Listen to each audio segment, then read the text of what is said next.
Nous sommes maintenant à 20 années-lumière de la Terre. Voici l'étoile Gliese 581.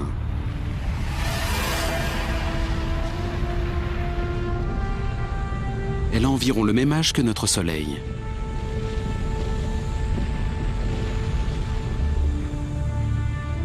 Cette planète tourne en orbite autour de Gliese. Elle est juste à la bonne distance de son Soleil. Si elle en était plus proche, l'eau s'évaporerait. Si elle en était plus éloignée, elle gèlerait. Elle présente donc des conditions idéales pour accueillir la vie.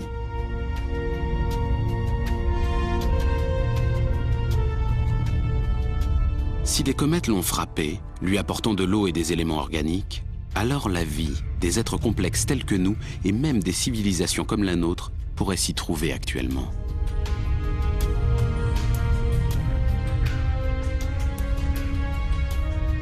Et si c'est le cas, même à cette distance, elle pourrait capter nos signaux télévisés et regarder des émissions vieilles de 20 ans.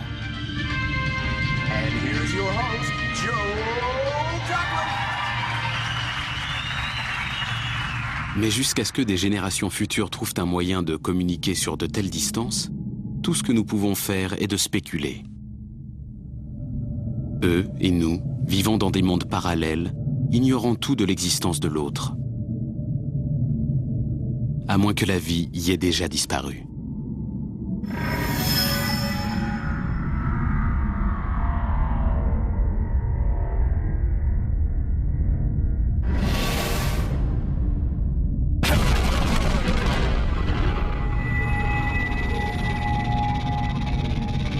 C'est toute l'ambivalence des comètes. Elles créent et détruisent, comme l'ont appris à leurs dépens les dinosaures il y a 65 millions d'années.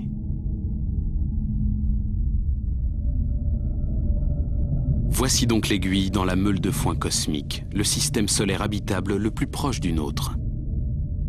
Mais il a été découvert totalement par hasard. Il y a peut-être ici des centaines, voire des millions de systèmes solaires comme celui-ci, ou aucun autre.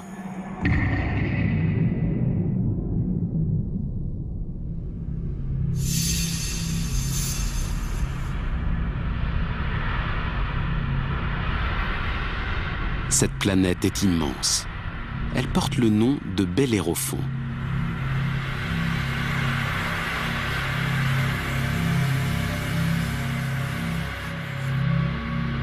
Elle est si proche de son Soleil que c'est un miracle qu'on ait pu la découvrir. De la Terre, on ne peut pas voir des planètes aussi éloignées. Elles sont obscurcies par la luminosité des étoiles qui les entourent. Mais les planètes ont une très légère influence gravitationnelle sur ces étoiles. Si on mesure ces micro-mouvements à des milliards de kilomètres de distance, on peut ainsi prouver leur existence. C'est grâce à cette méthode qu'on a découvert Bellérophon dans les années 1990, provoquant par là même la découverte de centaines d'autres planètes distantes.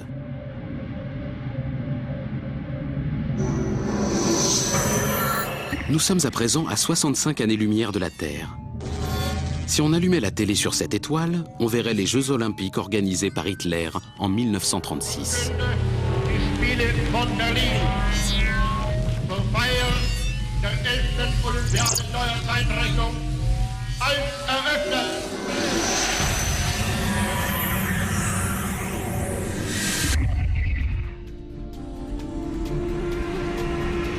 Des étoiles jumelles. C'est Algol, l'étoile démon, redoutée depuis des temps très anciens en raison de sa sinistre conduite. De la Terre, on aperçoit un clignotement quand une étoile passe devant l'autre. Vu de près, c'est encore plus étrange. Une des étoiles est entrée dans le champ gravitationnel de l'autre, elle est entraînée vers elle. Nous sommes à presque 100 années-lumière de la Terre. Écoutez. L'une des toutes premières émissions radio, un simple chuchotement.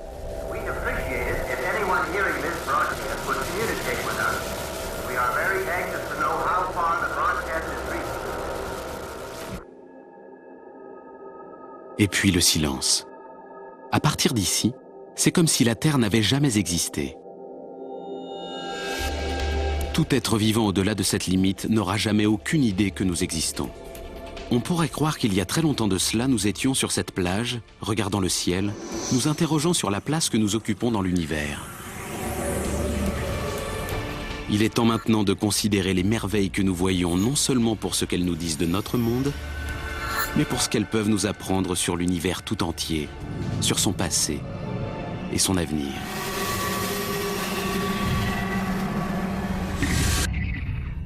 Au plus profond de l'univers, notre galaxie, la Voie lactée. Telle une immense bibliothèque céleste, chacune de ces étoiles est un livre qui a une histoire à raconter. Des débuts humbles, des fins tragiques. Ils sont tous là, attendant que nous venions les ouvrir. Les 7 sœurs, les Pléiades, filles du dieu grec Atlas, transformées en étoiles pour aider leur père à soutenir les cieux sur ses épaules. Et cette géante, Bételgeuse. La plus grande et la plus lumineuse étoile connue. Elle est au moins 600 fois plus grande que notre Soleil.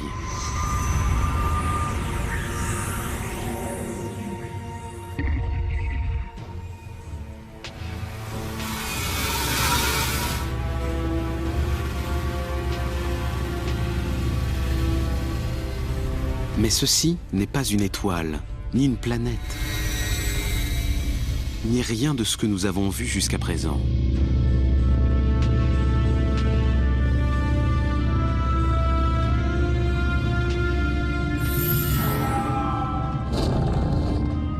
Un spectre fantomatique, situé à plus de 1300 années-lumière de notre Terre, le nuage d'Orion.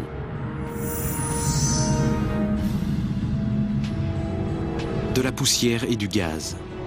Il est si dense qu'il nous enveloppe, qu'il nous coupe de l'univers extérieur. Et là, dans ses tréfonds, une boule de lumière qui attire le gaz et la poussière vers elle en les chauffant. Ils se fondent pour former une boule de gaz brûlant, comme une étoile, comme notre Soleil en miniature. À l'intérieur, la température s'élève à des millions de degrés. Elle est si élevée qu'elle commence à déclencher des réactions nucléaires du même genre que celles qui font briller notre Soleil. Elle produit de l'énergie, des radiations, de la lumière. Une étoile est en train de naître.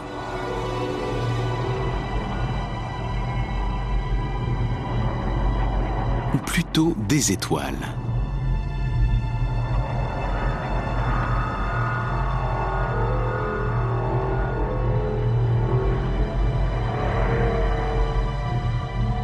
Le nuage d'Orion est une gigantesque usine de fabrication d'étoiles.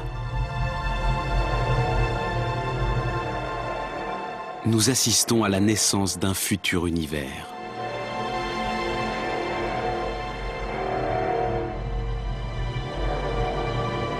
Nous redoutions de découvrir un monde terrifiant.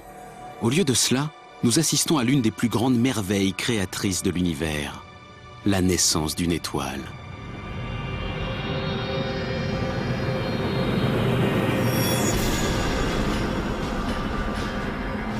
Peut-être avons-nous parlé trop vite.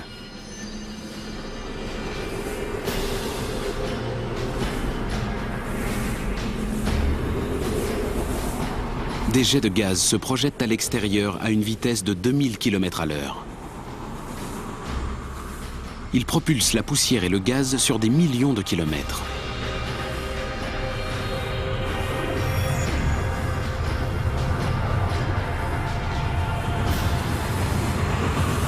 Le phénomène est d'une violence inimaginable et le résultat laisse sans voix.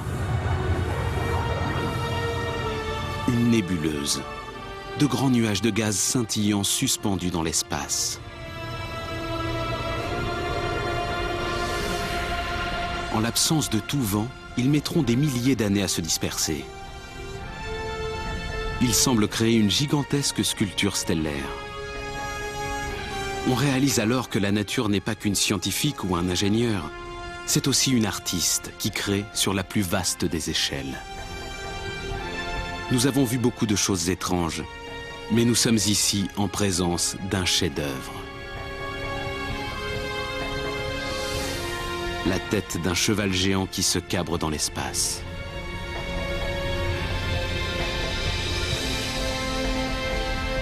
Les étoiles naissent, grandissent, et ensuite, que font-elles au juste? Meurent-elles? Disparaissent-elles doucement dans la nuit ou explosent-elles bruyamment?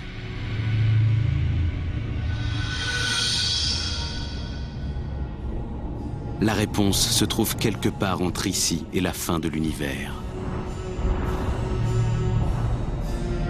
Nous avons encore parcouru 4000 années-lumière. Des nuages lumineux suspendus dans l'espace encerclent ce qui fut autrefois une étoile du même type que notre Soleil. Ces nuages de gaz colorés sont tout ce qu'il en reste. Des éléments générés par la fusion nucléaire à l'intérieur de l'étoile qui se dispersent dans l'espace à sa mort. Le vert et le violet représentent l'hydrogène et l'hélium, les éléments de base de l'univers. Le rouge et le bleu, l'azote et l'oxygène, les fondements de la vie sur Terre.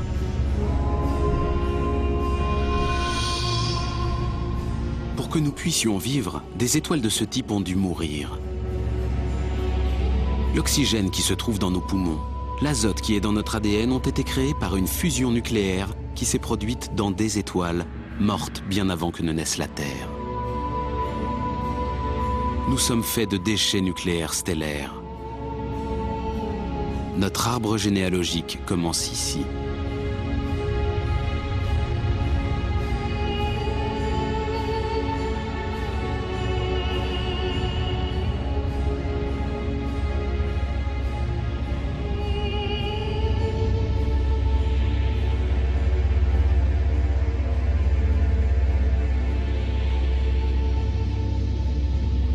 En son centre, le fantôme d'une étoile.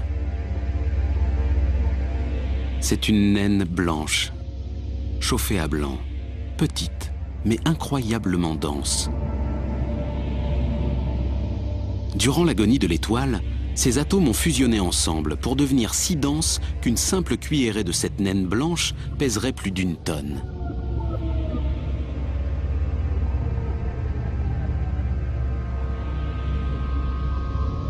C'est une vision angoissante du destin qui attend notre Soleil. Dans 6 milliards d'années, il deviendra une naine blanche. Sa mort annoncera la fin de la vie sur Terre. On est alors forcé de se demander combien d'autres mondes ont ainsi existé avant de disparaître. Combien d'histoires sont restées tues? Combien de livres se sont perdus à jamais?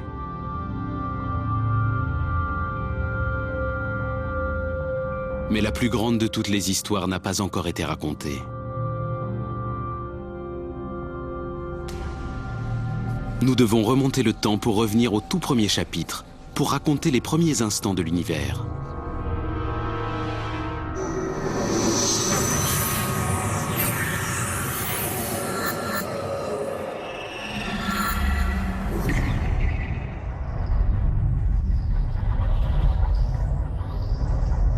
Les restes éparpillés d'une étoile morte. La nébuleuse du Crabe. Nous sommes à 6000 années-lumière de la Terre, au milieu d'un cimetière stellaire. Nous avons appris tant de choses, vu tant de choses que nous n'aurions jamais cru possible. Maintenant, nous observons plus calmement des spectacles comme celui-ci, qui nous auraient semblé autrefois totalement inimaginables. Nous sommes prêts à tout. Prêts à faire face à ce qui se trouve devant nous, déterminés à atteindre la fin de l'univers. Ça semble mort, mais ce n'est peut-être que le calme après la tempête. Après une explosion massive, assez puissante pour transformer une étoile gigantesque en un nuage de poussière et de gaz, une supernova.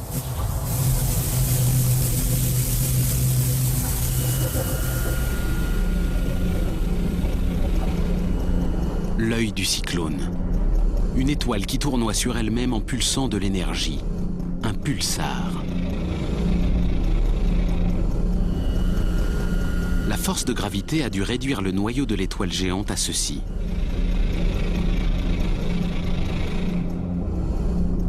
Il fait tout juste 20 km de diamètre, mais il est d'une densité incroyable. Une quantité infime de cette matière pèserait des centaines, peut-être des millions de tonnes. En se rétrécissant, tel un patineur tournant sur lui-même, les bras ouverts puis les rabaissant, il tourne sans cesse de plus en plus vite.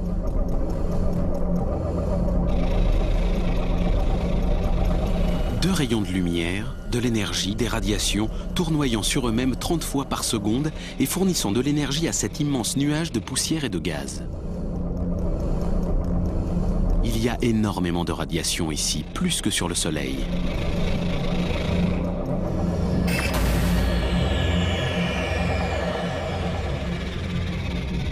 C'est certainement l'objet le plus dangereux que nous ayons rencontré jusqu'à présent.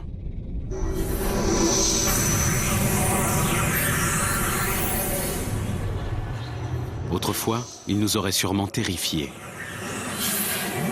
Mais aujourd'hui, nous avons compris que sans danger, il n'y a pas de merveille. Que sans cauchemar, il ne peut y avoir de rêve.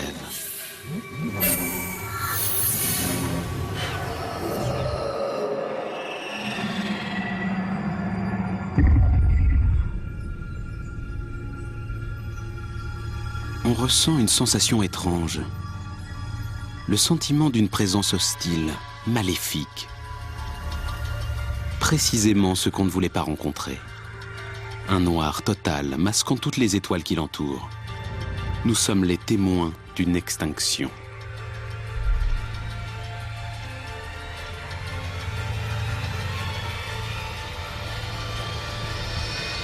Les restes d'une étoile géante. Un trou noir.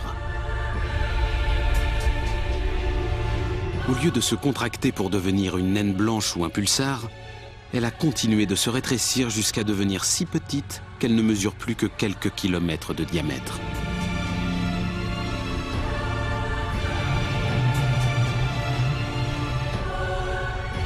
Sa densité est bien plus importante que celle d'un pulsar. Il est impossible de lui résister.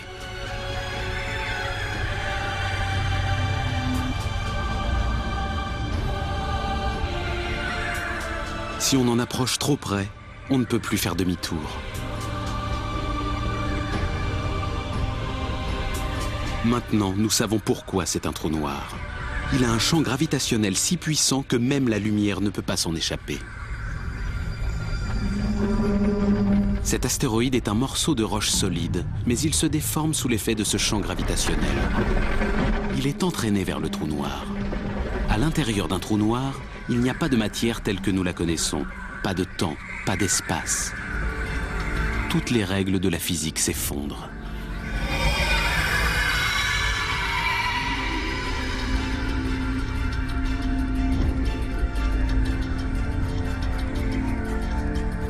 L'astéroïde est parti.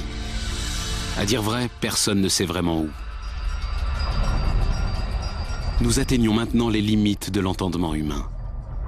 Il y a peut-être des millions de trous noirs dispersés dans l'univers, peut-être plus que toutes les étoiles dans le ciel. Mais on ne pourrait pas les voir, car il serait peut-être trop tard.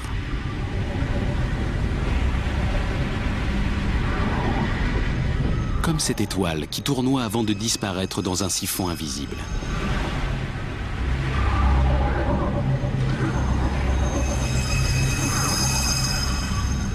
Qui peut affirmer que nous ne vivons pas dans un immense trou noir? Que l'univers ne se trouve pas en ce moment même à l'intérieur de l'un d'eux, à l'intérieur d'un autre univers? Si on se met à y penser trop longtemps, on perd vite la tête. Parfois, il semble que plus on voit loin dans l'espace, moins on en sait de lui. Nous savons cependant que notre galaxie est plus complexe et plus dangereuse qu'on ne l'imaginait. Et ceci pour ne parler que de notre galaxie, la Voie lactée. L'immensité de l'univers s'étend loin autour d'elle. Les merveilles, les dangers, les secrets se trouvent tous dans cette zone. Mais pour les découvrir, nous devons d'abord réussir à sortir de la Voie lactée.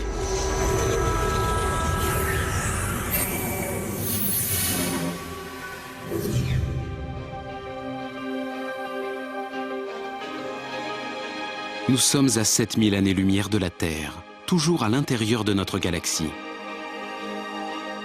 Nous sommes dans une épaisse forêt où chaque arbre est si beau, si fascinant qu'il est impossible de regarder au-delà et d'en obtenir une image globale. Nous devons nous frayer un chemin parmi ces arbres, atteindre la clairière au bout de l'univers. Ce n'est qu'à ce moment-là que nous pourrons comprendre où l'univers et nous-mêmes avons commencé. Mais il est difficile de s'arracher à un tel spectacle. Un gigantesque nuage scintillant, surplombé par de grandes tours de poussière. Les piliers de la création. Ils forment comme la porte d'entrée vers les galaxies lointaines. Les deux piliers sont constellés d'embryons de systèmes solaires, dont chacun fait la taille d'une autre. Une autre démonstration de la créativité étonnante de la nature.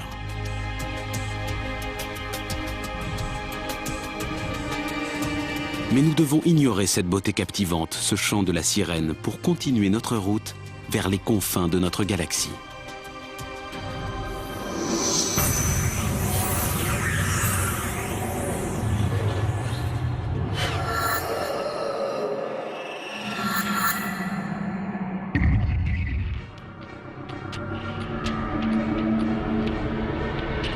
Envoûtés par les beautés de la Voie lactée, nous avons oublié ses dangers et nous nous sommes égarés dans un champ de mines cosmique. Telle une explosion en ralenti, ces nuages de gaz géants s'échappent de cette étoile. Une étoile massive, des millions de fois plus lumineuse que notre Soleil. Elle va entrer en fusion. Le combustible qui l'alimente est sur le point de s'épuiser. La réaction nucléaire qui la maintient en vie s'affaiblit. Nous assistons à son agonie. Son noyau finira par imploser, donnant naissance à un nouveau trou noir.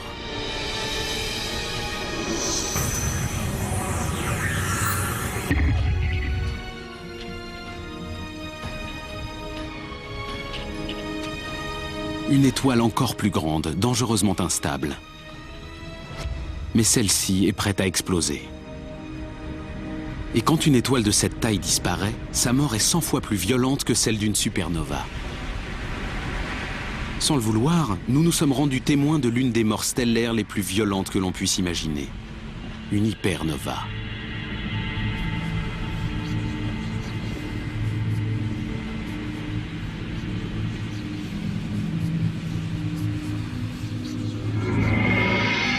Son cœur s'effondre directement en un trou noir.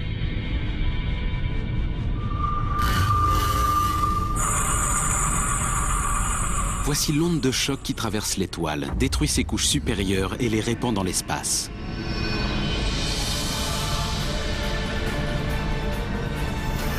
Ces radiations sont mortelles.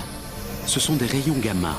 Ils auraient un effet catastrophique sur toute planète assez malchanceuse pour se trouver à proximité de l'hypernova.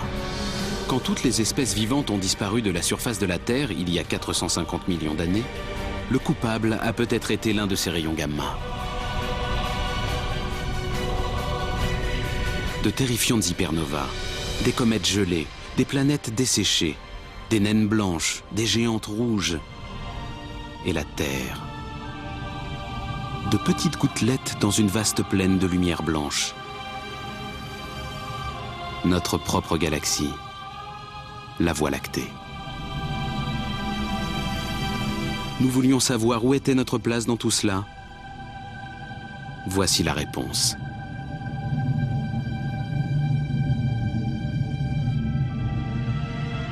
Les civilisations passées et présentes, tous ceux qui ont jamais vécu, du plus petit insecte à la plus haute montagne, tout ceci est invisible.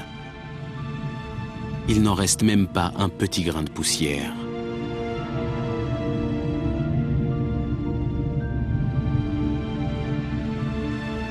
Notre maison est une planète mineure d'une étoile insignifiante.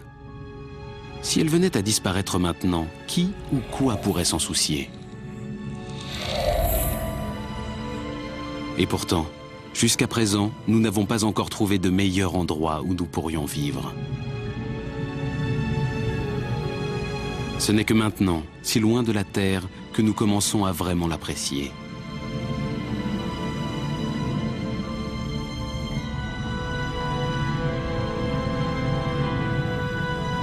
Regardez toutes ces étoiles. Il y en a des centaines de milliers. L'une d'entre elles doit certainement pouvoir accueillir la vie.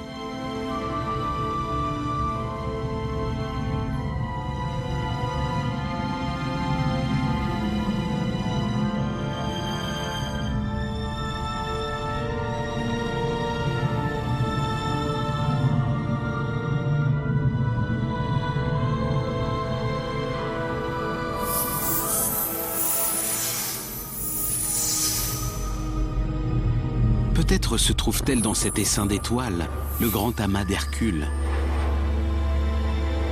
En 1974, les astronautes y ont envoyé un message contenant des données sur l'ADN, la forme et la taille d'un humain et la position de la Terre dans le système solaire. Mais cette formation est si loin que ce message mettra 25 000 ans à y parvenir. Nous n'avons pas trouvé de vie extraterrestre.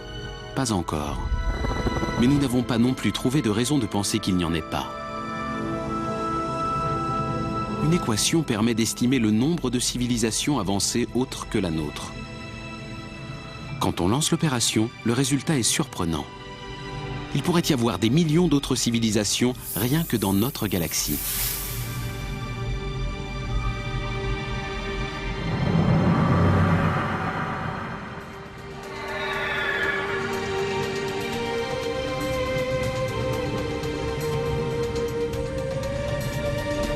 Tous les objets que nous avons vus jusqu'à présent étaient situés à l'intérieur de la Voie lactée. Mais nous allons peut-être avoir la chance de voir d'autres galaxies, d'accéder à une vue d'ensemble plus large. Ce qui pourrait nous permettre de répondre à la question ultime. D'où provient tout cela? Nous sommes prêts à quitter notre système solaire, notre galaxie, pour pénétrer dans l'espace intergalactique.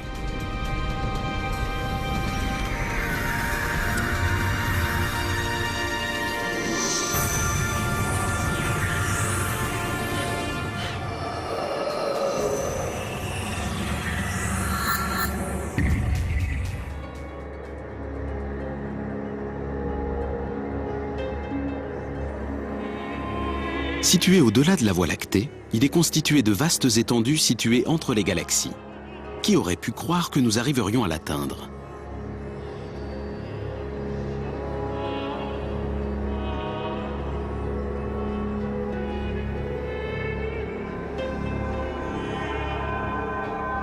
Dans cette zone, il n'y a aucun horizon en vue. Les galaxies les plus proches sont à des millions d'années-lumière. Des restes de galaxies mises en pièces par l'immense champ gravitationnel de la Voie lactée sont éparpillés au milieu de rien.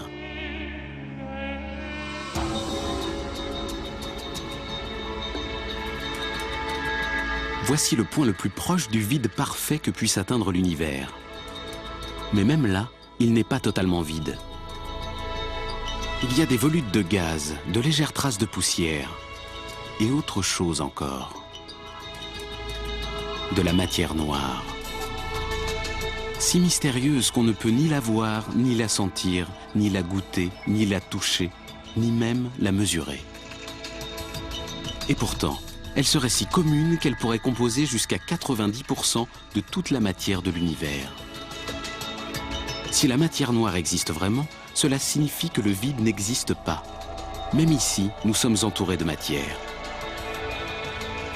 Nous savons qu'elle existe uniquement en raison de la puissante influence qu'elle exerce sur des galaxies comme celle-ci, le Grand Nuage de Magellan.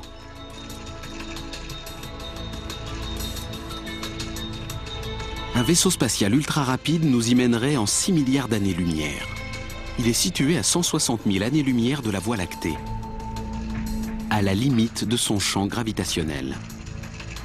Cette galaxie devrait tournoyer dans l'espace, mais quelque chose la retient ici. Quelque chose de puissant et d'invisible, la matière noire. Des étoiles, des amas d'étoiles, des nébuleuses. C'est une véritable caverne d'Ali Baba astronomique.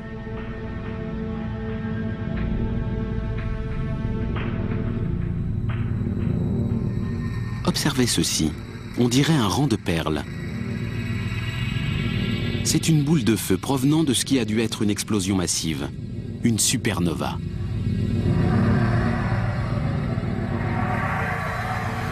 Elle est si brillante que lorsque la lumière de l'explosion a atteint la Terre en 1987, elle était visible à l'œil nu. L'explosion a été si violente qu'elle a déclenché une réaction nucléaire en chaîne, forçant des atomes à s'unir, créant de nouveaux éléments, de l'or, de l'argent, du platine et les projetant dans l'espace.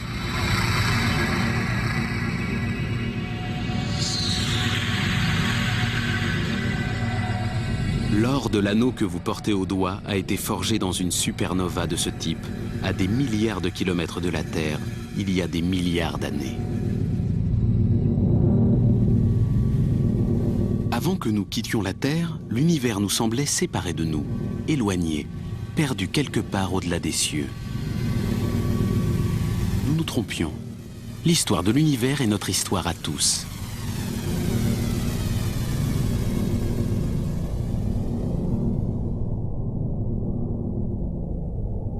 C'est une pensée réconfortante quand on s'aventure dans ces abysses. De plus en plus loin. De plus en plus vite.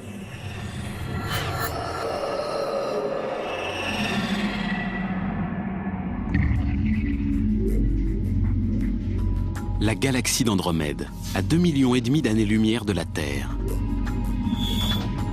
Elle se déplace dans l'espace à près d'1 million de kilomètres/heure. Tous les objets qui se déplacent dans l'espace s'éloignent les uns des autres, comme les éclats d'obus au cours d'une explosion. Nous voyons cette galaxie telle qu'elle était lorsque nos ancêtres, les premiers hominidés, parcouraient les plaines d'Afrique.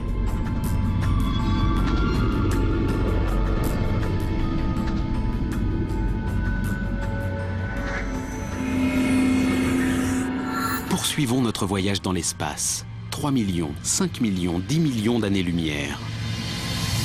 Nous remontons aussi dans le temps. Ce spectacle est surprenant. Une galaxie entière explose. Le seul objet assez grand pour provoquer une explosion à une telle échelle ne peut être qu'une autre galaxie. Cela ressemble à la fin du monde. Mais nous en avons vu assez pour savoir que les choses ne sont pas aussi simples. Cette galaxie ne mourra pas, elle renaîtra. Elle aura une nouvelle forme, peut-être de nouvelles étoiles. La poussière et le gaz vont fusionner, créer des frictions, des ondes de choc, provoquant la naissance d'étoiles.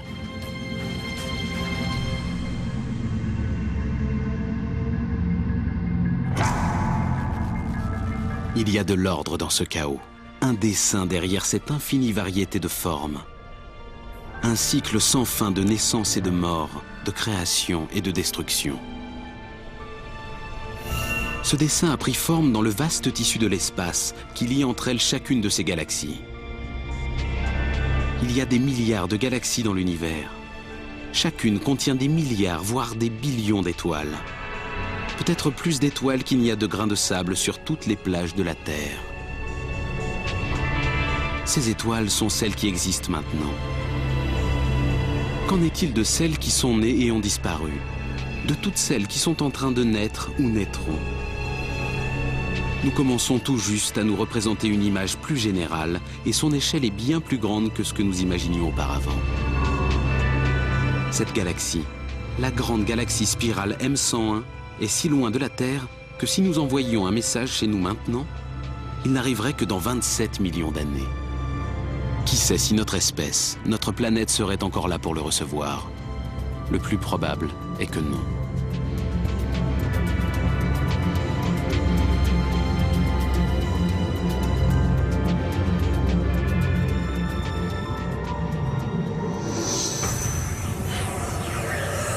Nous continuons notre voyage en remontant dans le temps. Nous passons le moment où les dinosaures ont disparu. Celui où les premières créatures ont commencé à se déplacer sur Terre.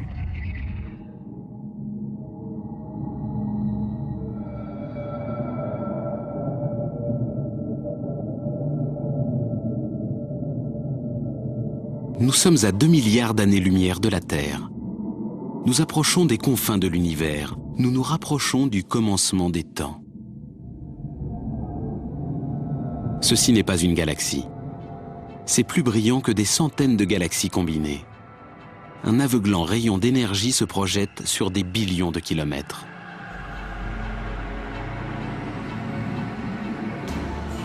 Un objet si grand, si lumineux doit être incroyablement puissant. L'expérience nous dit que dans l'espace, puissance signifie souvent danger. Cela ressemble à un quasar, l'objet cosmique le plus dangereux de tout l'univers. Si c'était le cas, cela voudrait dire que nous touchons au but de notre voyage, que la fin de l'univers est presque en vue.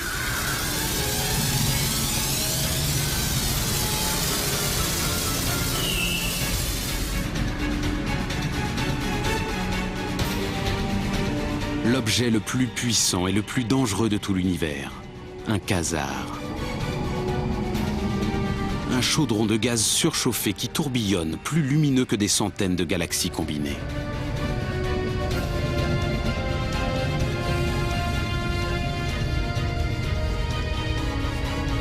La source de cette terrifiante puissance est tapie au plus profond du cœur de la bête.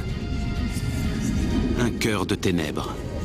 Un trou noir supermassif, pesant autant que des milliards de soleils.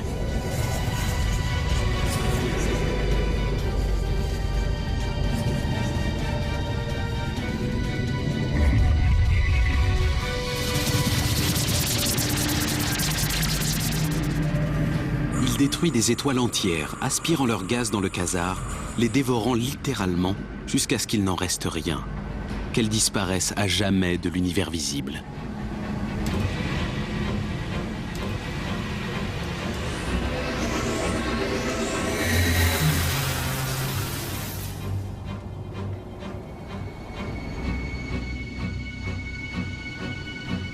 Nous avons vu ce que l'univers nous réserve de pire, ses forces les plus puissantes et les plus destructrices.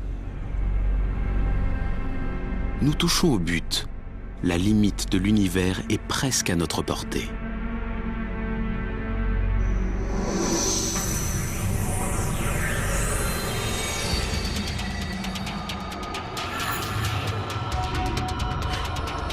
Mais nous devrons aller plus loin et plus vite pour traverser les dernières étendues de l'univers connu.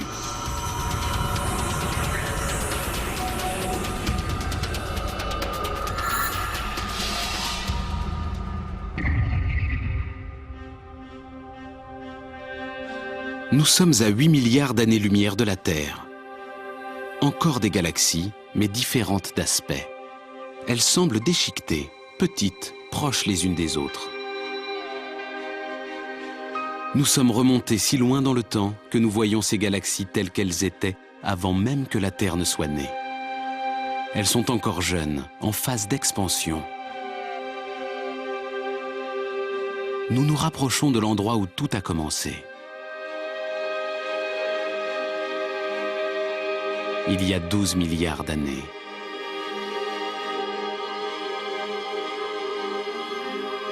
Regardez bien ces galaxies.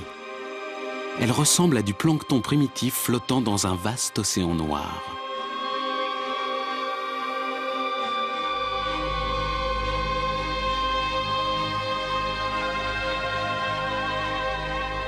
Quelle magie! Des nuages de poussière et de gaz dansant, se fondant les uns aux autres pour créer des galaxies embryonnaires.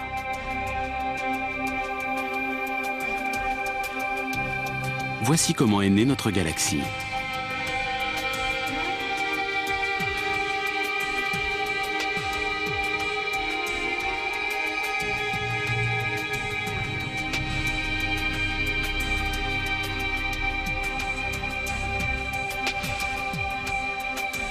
Les voilà qui disparaissent elles aussi.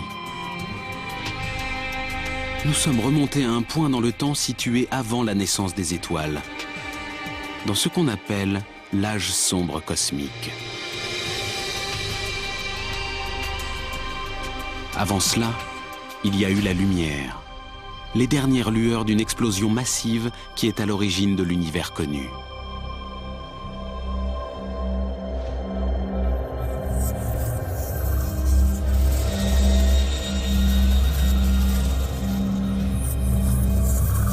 Nous y sommes presque.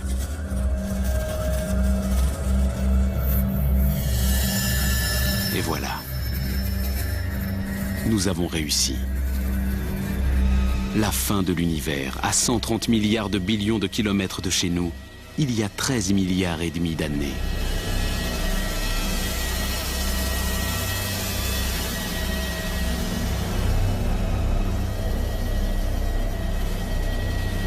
Le moment précis où s'est produit le Big Bang, le moment le plus violent, le plus créatif de toute notre histoire. Tout ce qui s'est produit depuis provient de cet événement.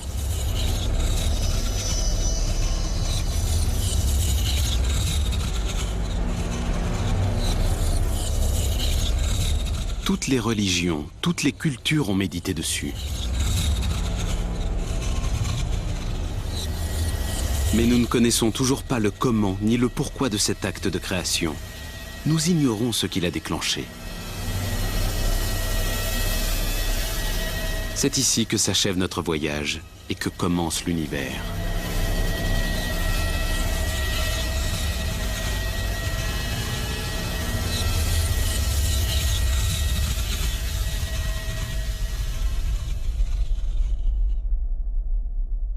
Un point extrêmement chaud, petit et dense apparaît soudain.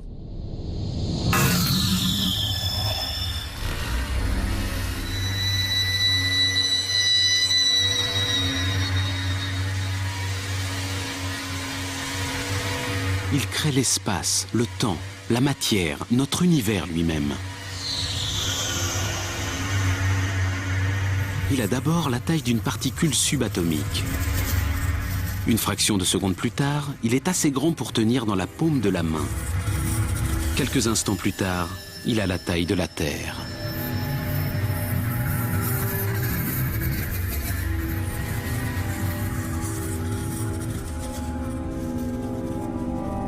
Aujourd'hui, la lumière émise par le Big Bang se répand encore sous la forme d'un sifflement radiostatique. La télévision le reçoit. C'est le brouillard gris que l'on voit à l'écran sur une télé déréglée.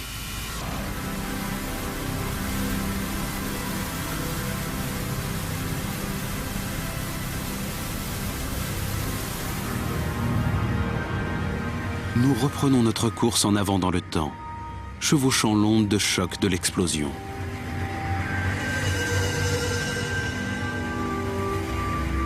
Tous les objets que nous avons vus au cours de notre voyage sont des particules projetées dans l'espace par le Big Bang. Les galaxies, les étoiles, les planètes ne sont que des débris de cette explosion première. Nous voilà de retour dans notre galaxie.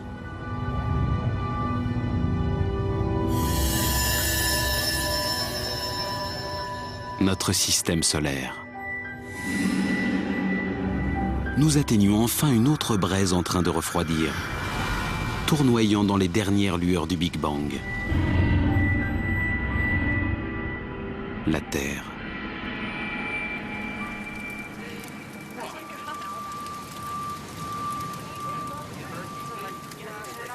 Nous avons dû remonter dans le temps pour découvrir de quoi sera fait notre avenir. Dans 3 milliards d'années, la grande galaxie d'Andromède entrera en collision avec la nôtre. Une nouvelle galaxie naîtra. Le Soleil et ses planètes survivront au choc, mais ils seront projetés dans une immense orbite autour de la nouvelle galaxie.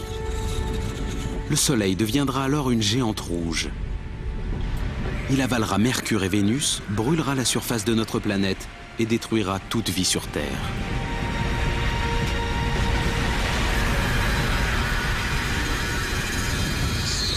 Puis le Soleil mourra, diminuant progressivement pour devenir une naine blanche. Les étoiles avoisinantes mourront aussi. Elles seront remplacées par des naines blanches, des pulsars ou des trous noirs. Dans la galaxie, les lumières s'éteindront.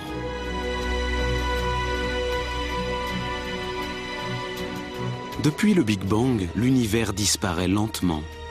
Il se meurt.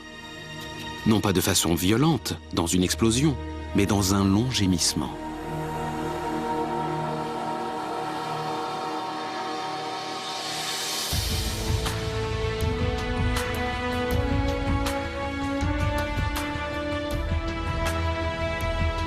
Pourtant, il y a peut-être une issue de secours, un moyen de s'échapper de notre univers mourant.